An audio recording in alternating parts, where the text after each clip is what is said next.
الحمد للہ وکفا وسلام علی عبادہ الذین اصطفى وصلی وسلم علی حبیبنا المجتبی وعلی آلہ وصحبہ نجوم الہدی وقادۃ التقی اما بعد عن ابن عباس رضی اللہ تعالی عنہما قال قال النبی صلی اللہ علیہ وسلم نعمتان مغبون فیہما کثیر من الناس الصحۃ والفراغ رواہ البخاری۔ عزیزان محترم، بزرگوں، دوستو، میں نے اس وقت آپ کے سامنے ایک حدیث پاک تلاوت کی، جس حدیث میں اللہ کے رسول صلی اللہ علیہ وسلم یہ فرماتے ہیں کہ دو نعمتیں ایسی ہیں جن نعمتوں میں لوگ بڑے دھوکے میں ہیں، ایک تو تندرستی اور دوسری فراغت۔ آدمی اللہ کی طرف سے، یا اس کو یہ کہا جائے دوسرا ترجمہ کہ دو نعمتیں ایسی ہیں جس میں انسانیت گھاٹے میں، ان کا سودا نقصان میں جا رہا، کھوٹ کھا رہے ہیں۔ ایک تو ہے تندرستی اور دوسرا فراغت، یعنی وقت کا، اس وقت ابھی وقت ہے، بعد میں مشغول ہو جانا۔ تو دو نعمتیں اللہ تعالیٰ کی طرف سے یہ دی ہوئی ہیں۔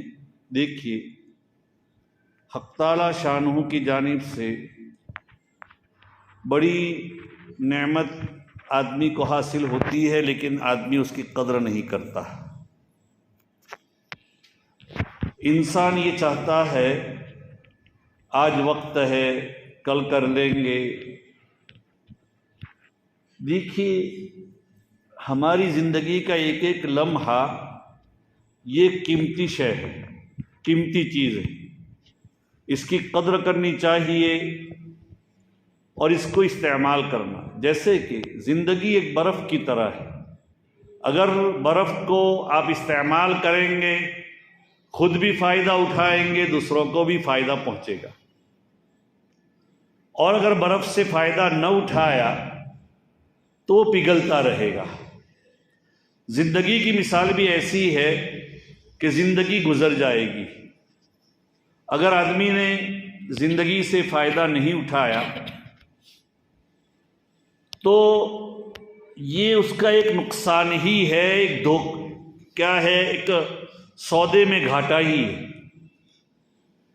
اللہ نے یہ انسان کو جو زندگی دی ہے، یہ زندگی ایک اس کے پاس امانت ہے، اور اس کو آدمی آج انداز نہیں ہوگا۔ اگر اس کو صحیح طریقے سے استعمال کرے گا تو کل قیامت کے دن اس کو معلوم ہوگا کہ میں نے اپنی زندگی کے ان اوقات کو اللہ تعالیٰ سے کیسا سودا کیا تھا اور اس پر مجھے کتنا انعام ملا۔ اگر آدمی زندگی کو ایسے ہی مان لو کہ گزار تو رہا ہے لیکن اللہ کی معصیت میں نہیں گزارتا، نہ عبادت کرتا ہے نہ اس کی قدر کرتا ہے، ایسے ہی بیٹھے رہیں، یا تو بالکل لا یعنی باتوں میں بھی نہیں گزار رہا، بس ایسے ہی ضائع ہو رہی ہے زندگی، یہ بھی تو گھاٹے کا سودا ہے، یہ بھی آدمی کا ایک نقصان ہی ہے۔ بنیا آدمی اپنے تجارت میں بڑا ہوشیار ہوتا ہے اور کبھی کھوٹ نہیں کھاتا، اور وہ لوگ کھوٹ کھانے کس کو کہتے ہیں؟ فائدہ نہ ہونے کو بھی کھوٹ کہتے ہیں۔ اسی لیے اگر آپ کسی کی دکان پر جائیں گے، کہا کہ بھئی یہ گھڑی ہم کو خریدنی ہے، جتنے میں آپ کو پڑی ہے اتنے میں دے دو، وہ تاجر کبھی تو کہے گا کہ دیکھو بھئی جتنے میں پڑی، ایسی بات مت کرو، لے لو، ہم آپ کو اتنے میں دیں گے۔ اگر اس نے آپ کو 200 روپے کہے اور آپ 150 روپے دے رہے ہیں، چاہے اس نے 125 روپے میں خریدی ہے، لیکن وہ یہ کہے گا کہ میرا گھاٹا ہو جائے گا، میرا نقصان ہوگا۔ بنی آدمی بھی ایسا ہی ہوتا ہے کہ وہ اپنے نقصان کو عدم فائدہ یعنی فائدہ نہ ہونے کو بھی نقصان سمجھتا ہے. اور اگر میمن ہو تو میمنوں میں یہ کہاوت مشہور ہے کہ وہ کبھی کھوٹ نہیں کھاتے، بلکہ جہاں 4 پیسے کا فائدہ ہو وہاں جاتے ہیں. میمنوں میں ایک کہاوت مشہور ہے کہ ایک میمن مر گیا اور اس کو فرشتوں نے پوچھا کہ جنت لے جائیں یا جہنم میں لے جائیں، تو اس میمن نے کہا کہ 4 پیسے کا فائدہ جہاں ہو وہاں لے جاؤ. ہمارے حضرت مولانا شیر علی صاحب نور اللہ مرقدہ برد مزجہ وہ فرماتے تھے، گجراتیوں کے بارے میں مثال دیتے تھے کہ گجراتی لوگ تاجر ہوتے ہیں. اللہ کا فضل ہے کہ گجراتی لوگ تاجر بھی ہوتے ہیں اور دنیا میں جہاں کہیں گئے اپنے ایمان کو بچایا، اور اپنے ایمان کو بچایا وہاں کے لوگوں تک ایمان کو پہنچایا. تو مولانا کہتے تھے کہ اگر گجراتیوں کو معلوم ہو جائے، وہ دنیا کے کونے کونے میں پہنچے ہیں. اب جو لوگ تاریخ پر نظر رکھ رہے ہیں، اتہاس پر نظر رکھ رہے ہیں، تو دنیا کے ایسے کونے میں جیسے فیجی کے کونے میں گجراتی لوگ پہنچے، اب دنیا کا وہ آخری حصہ ہے. ایسے ادھر الاسکا کے ہی ایریا جو بالکل برفیلا ایریا ہے وہاں تک بھی پہنچے ہیں. کینیڈا کا وہ حصہ جو ریزائنا وغیرہ کہتے ہیں، جہاں ٹھنڈی اس موسم کے اندر -80 تک پہنچتی ہے، وہاں پر بھی ہمارے گجراتی لوگ پہنچے. تو مولانا شیر علی صاحب نور اللہ مرقدہ برد مزجہ کہتے تھے کہ اگر گجراتیوں کو معلوم ہو جائے کہ جہنم میں بھی تجارت ہوتی ہے تو وہاں بھی پہنچ جائے. تو بہرحال بنیوں کا بیپار بڑا مشہور ہے. ایک بنیے نے ایک مرتبہ، وہ عطار تھا یعنی عطر کو بیچنے والا، وہ کہیں صبح میں کسی کام سے جا رہا تھا تو اپنے بیٹے سے کہا کہ بیٹے یہ 2 شیشی عطر کی ہے، اس میں یہ شیشی جو ہے وہ دونوں یکساں لگتی ہے، اور ایک شیشی 2 روپے کی ہے، دوسری شیشی 200 روپے کی ہے. دیکھنا کوئی گراہک آوے تو 200 والی 2 روپے میں مت دے دینا. بیٹا برابر گوکھ رہا ہے، یہ 2 روپے کی، یہ 200 کی، یہ 2 روپے کی، یہ 200 کی. پھر کبھی ایسا ہو گیا کہ یہ 2 روپے کی، یہ 200 کی، الٹا ہو گیا اس کے گوکھنے میں. گراہک آیا، اس نے 200 والی جو شیشی تھی عطر کی وہ 2 روپے میں بیچ دی. بنیا آیا کچھ وقت کے بعد اور پوچھا کہ بھئی کیا ہوا بیٹے؟ کوئی گراہک آیا تھا، کہاں یہ 2 روپے والی شیشی میں نے بیچ دی 2 روپے میں. بنیا نے دیکھا کہ بھئی 2 روپے کی والی نہیں، وہ 200 روپے والی بھی شیشی تھی. اس نے سر پر ہاتھ رکھ کر کہہ دیا، بیٹے تو نے میرا بہت بڑا نقصان کر دیا، بہت بڑا نقصان کر دیا. ڈانٹا، حرام خور، ایسا کچھ نہ کچھ اس کی لان تان کی، اس کی اصلاح کی بچے کی. اب ظاہری بات ہے بچہ پہلی مرتبہ بیٹھا ہو اور اس کے اوپر پہلی مرتبہ اس کو صلواتیں سننے ملیں، ایسی لان تان سننے ملیں، تو بچہ ایک دم ٹینشن میں آ گیا. صبح سے شام تک نہ کھاتا ہے، نہ پیتا ہے، نہ بولتا ہے، کچھ بھی نہیں کرتا. رات کو باپ نے دیکھا کہ بچہ بڑا، اس نے اثر لے لیا ہے، کہا بچہ بیٹھ، ایسا کر دیکھو سنو، تم نے جو 200 روپے والی شیشی 2 روپے میں بیچی ہے وہ ہمارا دھندا ہے بھائی. مجھے وہ شیشی 1 روپے 94 پیسے میں پڑی تھی، 6 پیسے ابھی بھی منافع تو ملا ہے، لیکن یہ منافع نہیں، یہ فائدہ نہ ہونا 198 کا یہ بھی نقصان ہے. تو بہرحال اللہ نے ہمیں یہ زندگی عطا فرمائی ہے، یہ زندگی بڑی قیمتی شے، بڑی قیمتی چیز. جو تاجر لوگ ہوتے ہیں وہ قیمتی چیز کو اگر ان کو کم پڑی ہو تو وہ اس کے اپنے معیار کے اوپر ہی بیچتے ہیں. میں اپنا ایک واقعہ سناؤں. ایک مرتبہ بمبئی میں ہمارے کچھ عزیز باہر جا رہے تھے، تو ان کے لیے وہ وہاں دکانیں ہوتی ہے بیکری کی، وہاں سے وہ افلاطون لینے کے لیے ہم گئے. تو ہم نے 2 قسم کے افلاطون کو پسند کیا. ایک جو افلاطون تھا 120 روپے یا 140 روپے کلو تھا، اور دوسرا اس زمانے میں تقریباً 15-20 سال پہلے کی بات، دوسرا جو تھا 200 روپے کا تھا کلو. تو ہم نے اس کو کہا کہ یہ 140 والا ہم کو دے دو. اتفاق سے ہوا یہ کہ جو 140 والا تھا وہ اس کے پاس اسٹاک میں ہمیں جو چاہیے اس سے کم تھا. 200 والا بھی ہمیں پسند آیا تھا، اس نے کیا کیا، اس کے آدمی نے اندر جا کر جو 200 والے کے اوپر کور چڑھا ہوا تھا اور 140 پر کور نہیں تھا، ہم کو انداز نہیں تھا کہ اتنا کوئی فرق نہیں ہے، تو اس نے 200 والے کے اوپر سے کور ہٹایا اور وہی 140 میں دیا۔ تو ہم نے کہا کہ یار کور رہنے دیتے، تو اس نے کیا کہا کہ مولانا یہ 140 والا ہی 200 والا ہے، آپ مولانا اس لیے کہہ رہے ہیں آپ کو، یہی 200 والا ہے، 140 والا بھی وہی ہے، صرف اس پر کور چڑھا ہوا ہے، اگر ہم اس کو ایسے ہی دے دیں تو ہماری مونوپولی کے خلاف ہو جائے گا۔ سمجھ میں آ رہا ہے؟ تو جو تاجر ہوتا ہے وہ اپنا نفع، عزیز و دوستو، حق تعالی شانہ نے ہمیں یہ جو نعمت دی ہے، زندگی دی، اس کی قدر کرو۔ دیکھو اللہ کی یہ بہت بڑی نعمت ہے۔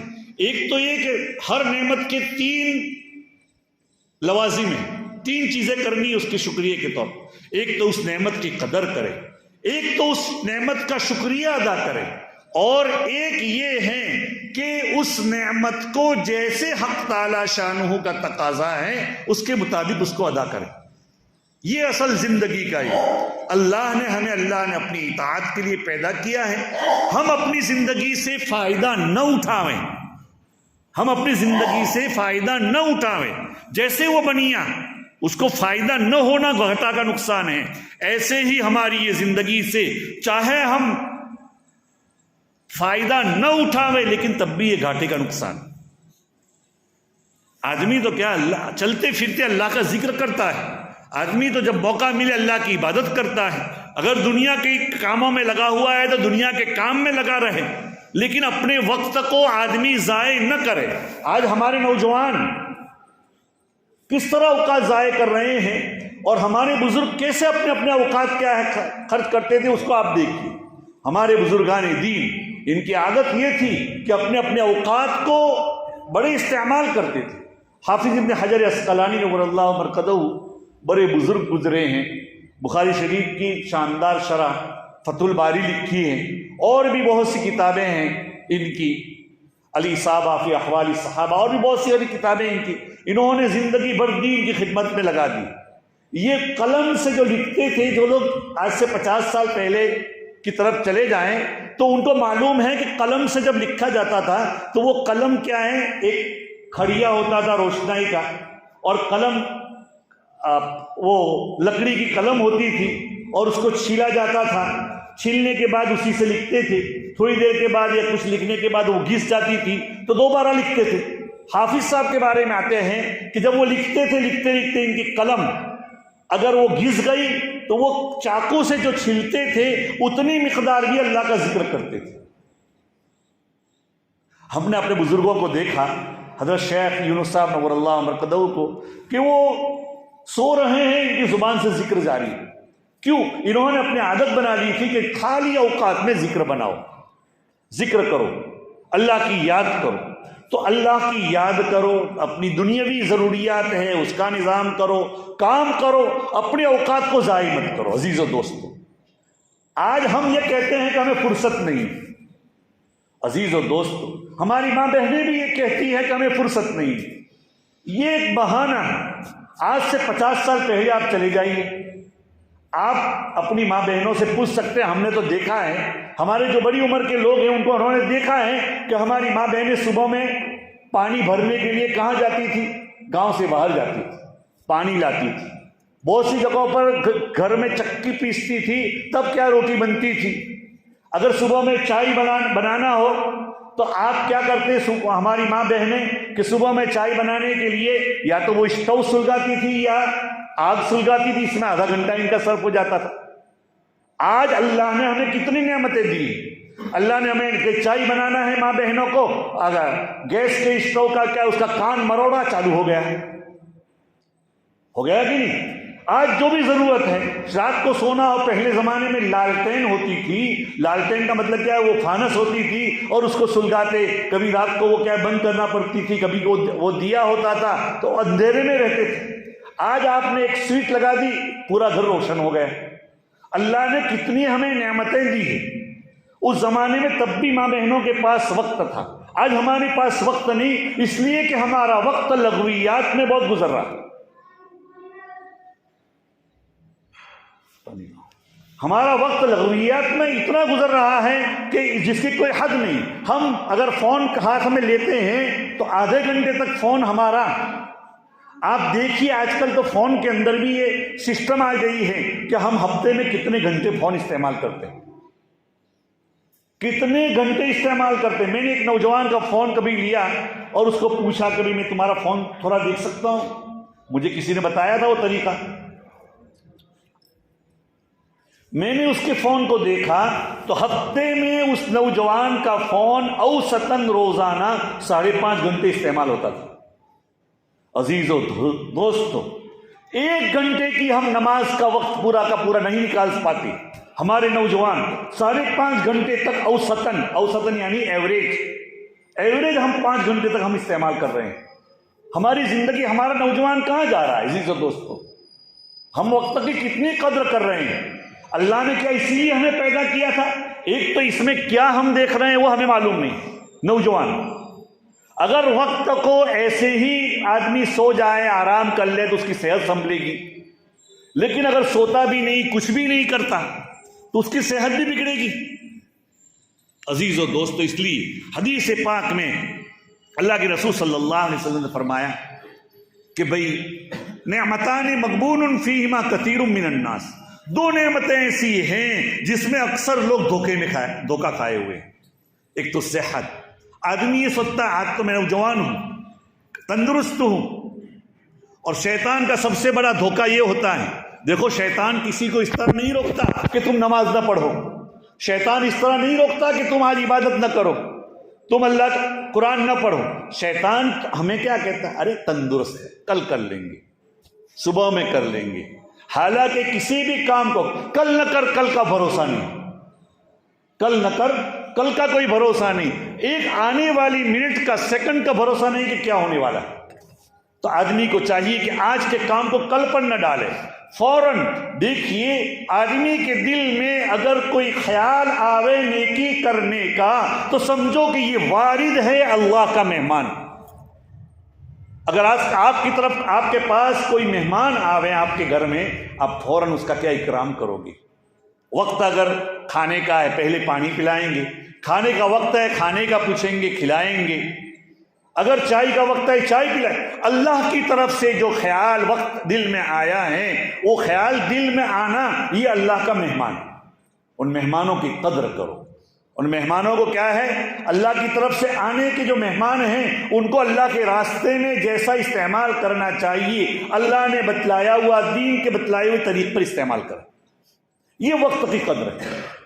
اگر آپ اس نیت سے صبح میں خیال آیا کہ چلو میرے بال بچوں کے لیے میں کمانے کے لیے نکلوں, یہ بھی عبادت ہے, یہ بھی اللہ کی طرف سے مہمان.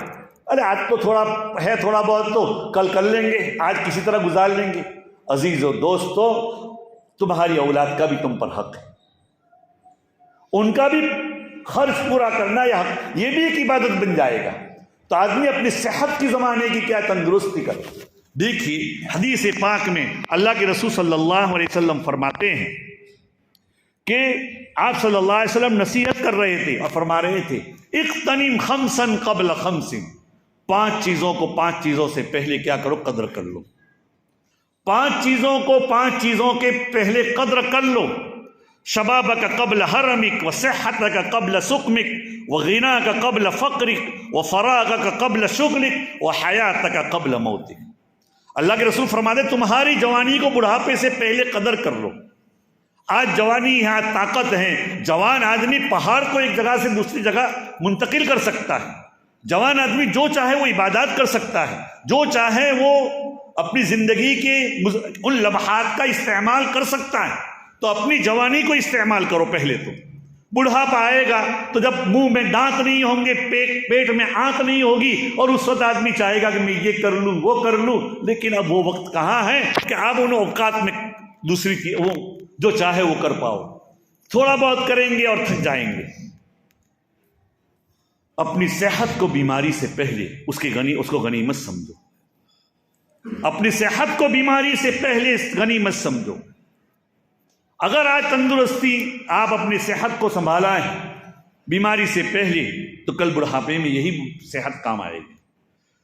تیسری چیز جو بتلائی اللہ کے رسول نے، وَغِنَاكَ قَبْلَ فَقْرِ، اللہ نے تجھے مال دیا ہے تو فقر آنے سے پہلے اس مال کی قدر کر، اس مال کو اپنے اوپر، اپنے اہل و عیال پر اور اپنے لیے پس خوردہ رکھنے میں کوئی حرج نہیں ہے اگر مال کا حق ادا کیا گیا، اپنے لیے ذخیرہ رکھنا آخرت کے لیے، دنیا کے لیے، تمام جائز، تو اپنے مال کی قدر کرو۔ اگر جو لوگ مال کی قدر نہیں کرتے وہ فقیری میں، فقر میں مبتلا ہوتے ہیں۔ حضرت والا تھانوی نور اللہ مرقدہ برد مزدعون نے ایک واقعہ لکھا ہے کہ ڈھاکہ کا نواب ایک تھا، اب نواب شہزادے بہت سارے ہوتے ہیں، اس نواب بہت مالدار تھا، دیندار تھا، اس کا انتقال ہو گیا، انتقال کے وقت اس نے ایک بچہ اور ایک بچی چھوڑی، شہزادے تھے اور شہزادی تھی ان کا، اور بعض مرتبہ شہزادے اور شہزادی اللہ نے جن کو مال دیا ہوتا ہے ان کا دماغ 7ویں آسمان پر ہوتا ہے، کسی سے بات نہیں کرتے، تکبر کا مجموعہ ہوتا ہے۔ وہ نوجوان اسی طریقے سے زندگی گزار رہا تھا، کچھ یہ نہیں، ایک دن اس نے کسی ضرورت سے ماچس سلگائی، تو ماچس سلگانے کے بعد اس میں سے جو بو آئی وہ اچھی ماچس ہوگی، جو خوشبو آئی وہ اسے پسند آ گئی۔ اب اس کا یہ مشغلہ ہو گیا کہ بیٹھا بیٹھا ماچس سلگا رہا۔ دیکھو اللہ تعالیٰ بسا اوقات یہ اپنے قدرت کے نمونے لوگوں کے لیے عبرتاً چھوڑتے ہیں۔ وہ ماچس سلگا رہا ہے، شہزادی بازار میں گئی اور بازار میں جانے کے بعد اس نے ایک جگہ سے اپنے لیے کپڑا خریدا، تو کپڑا جو خریدتا ہے اس کو کٹ لگا کر جو ہاتھ سے پھاڑتے ہیں جو کپڑا بیچنے والے، وہ اس کو بہت اچھا لگا، تو شہزادی نے اپنا یہ مشغلہ بنا دیا کہ بازار سے طاق خرید رہی ہے اور گھر آ کر ایسے پھاڑ رہی ہے، اس کو اچھا لگ رہا تھا۔ بس ایک مدت تک تو یہ چلا، اللہ کی نعمتوں کی ناقدری کی بنا پر ان کے سارے کے سارے مال چلے گئے، ان کے قریب میں جو تھا سب کے سب، اور ڈھاکہ کے بازاروں میں ان بھائی بہن نے بھیک مانگی بات، حالانکہ وہی بازار آج بھی ڈھاکہ کا وہ بازار بیگم بازار کہلاتا ہے، انہی کے نام پر۔ اور عزیز و دوست ایک بات کہوں، ایک جگہ کا واقعہ ہے آج سے 60-70 سال پہلے کا، بہت سے ہمارے ممکن ہے کہ نوجوان بوڑھوں کو معلوم بھی ہو۔ ایک جگہ بادشاہ آیا، راجہ جس کو ہمارے ہاں کہتے تھے، مہمان بنا، تو راجہ کے اکرام میں اس زمانے کی جو نوٹیں تھی، کرنسی، وہ کرنسی کو جلا جلا کر اس نے کیا چائے بنائی۔ اللہ کی نعمت اللہ نے دی تھی، اس کی قدر نہیں کی بلکہ ناقدری کی۔ آج ان کی اولاد فقیری میں مبتلا ہے، میں پہچانتا ہوں بھی ہوں۔ عزیز و دوستو ایسا ہوتا ہے، اللہ نے مال دیا ہے، مال کی قدر کرو، اور مال کی قدر یہ ہے کہ ایک تو یہ کہ اللہ نے جو ہمارے پر فریضہ ادا کیا ہے زکوٰۃ کا، تو زکوٰۃ کا فریضہ ادا کیا، اس کی زکوٰۃ ادا کرو، اور زکوٰۃ کے علاوہ بھی مالی حقوق ہے، اپنے اعزاء قارب کا اور نفلی صدقات وغیرہ بھی کرو۔ تو مال کی قدر کرو، غنا کا قبل فقرک و فراغ کا قبل شغلک۔ اللہ کے رسول فرماتے ہیں اپنی فراغت کے اوقات کو مشغول ہونے سے پہلے اس کی قدر کر لو، ممکن ہے بعد میں مشغول ہو جاؤ گے قدر نہیں کی، اور اپنی زندگی کو موت سے پہلے۔ گویا کہ خلاصہ یہ ہوا کہ اپنی دو نعمتیں ایسی ہیں، نبی اکرم صلی اللہ علیہ وسلم فرماتے ہیں نعمتان مغبون کثیر فیہما من الناس، کہ دو نعمتیں ایسی ہیں جس میں اکثر لوگ دھوکہ کھائے ہوئے، گھاٹا میں سودے، ان کا سودا بیکار ہے، کھوٹ میں۔ صحت اور کیا ہے؟ تندرستی، صحت اور فراغت۔ اس میں لوگ سمجھتے ہیں کہ آج کل کر لیں گے، آج نہیں ہے۔ ارے جو کل نہ کر کل کا بھروسہ نہیں۔ ہمارے حضرت مولانا ابرار صاحب رحمۃ اللہ علیہ میرے استاد تھے، اللہ تعالیٰ غنی کے رحمت فرمائے، وہ کہا کرتے تھے کسی بھی کام کے بارے میں کہ ابھی نہیں، ابھی سے پہلے کرو، یعنی فوراً اس کے اوپر کمر بستہ ہو جاؤ، فوراً سے پیشتر۔ ان کا یہ جملہ مشہور تھا، فوراً سے پیشتر، کہ کسی کام کو کل پر مت ڈالو۔ یہ شیطان روکتا نہیں ہے کسی کو کہ تم نماز نہ پڑھو، وہ ٹالتا ہے۔ ارے ابھی تو نماز کا وقت بہت باقی ہے، ابھی تو یہ ہے، ابھی ہے۔ اسی طریقے سے آج فارغ ہے، کل بھی تو فارغ ہے، کل کوئی کام آ جائے گا، وہ کام نہیں کر پائے گا۔ اس لیے اپنی زندگی کے اوقات کو قدر کرنی چاہیے، اور میں نے وہ روایت پڑھی جس روایت میں اللہ کے رسول صلی اللہ علیہ وسلم فرماتے ہیں کہ 5 چیزوں سے 5 چیزیں کے آنے سے پہلے کیا کر لو، غنیمت سمجھو۔ اغتنم خمسا قبل خمسن، کہ 5 چیزوں کو 5 سے پہلے، شبابک قبل حرمک، اپنی جوانی کو بڑھاپے سے پہلے، اپنی صحت کو بیماری سے پہلے، اپنی مالداری کو فقر سے پہلے، اور اپنی فراغت کو مشغول ہونے سے پہلے، اور اپنی زندگی کو موت سے پہلے۔ ان 5 چیزوں کی قدر کرو۔ آج ہمارا نوجوان کہاں جا رہا ہے؟ رات میں بیٹھا ہے 5 گھنٹے تک کیا موبائل دیکھتا ہے اور کچھ اس کا یہ نہیں جا رہا۔ ہم اپنی جوانی کو کہاں خرچ کر رہے ہیں؟ جو جوانی رات میں اللہ میاں بولا پکارتے ہیں، ہے کوئی مجھ سے مانگنے والا میں اس کو دوں، ہے کوئی اپنے گناہوں سے معافی مانگنے والا میں۔ ارے عزیزوں دوستو، ان فونوں کو دیکھتے ہوئے اگر ہماری موت آ گئی، اگر غلط دیکھ رہے ہیں تو کیا حشر ہوگا؟ اللہ تعالیٰ تو کہے گا کہ میں تو پکار رہا تھا پہلے آسمان پر اور تو وہاں دیکھنے میں مشغول ہو گیا تھا، میری مشیت نے چاہا کہ تجھے اسی حالت میں اٹھا لوں۔ اس لیے عزیز دوست، اپنے اوقات کی بہت ہی قدر کرو۔ اللہ تعالیٰ ہمیں بھی توفیق نصیب فرمائے اور ہمارے نوجوانوں کو ضائع ہونے سے بچائے۔ بھائی عزیزوں، تمام نوجوان، ہماری ماں بہنیں بھی اگر بیٹھتی ہیں تو کینچی کی طرح ہماری زبانیں چلتی۔ یہ ہمارے زندگی کے ان اوقات کا یہ ناقدری ہے۔ ان اوقات کو گھاٹے میں استعمال کرنا ہے۔ اللہ نے جو نعمت دی تھی ان نعمت کی ناقدری ہونے کی بنا پر کل قیامت کے دن اللہ تعالیٰ پوچھیں گے ہم نے تمہیں زندگی دی تھی کہاں خرچ کی؟ کیا جواب ہمارے پاس ہوگا؟ اللہ تعالیٰ مجھے اور آپ تمام کی حفاظت فرمائے۔ اللہ تعالیٰ ہم تمام کے نسلوں کی حفاظت فرمائے قیامت تک۔ وآخر دعوانا ان الحمد للہ رب العالمین۔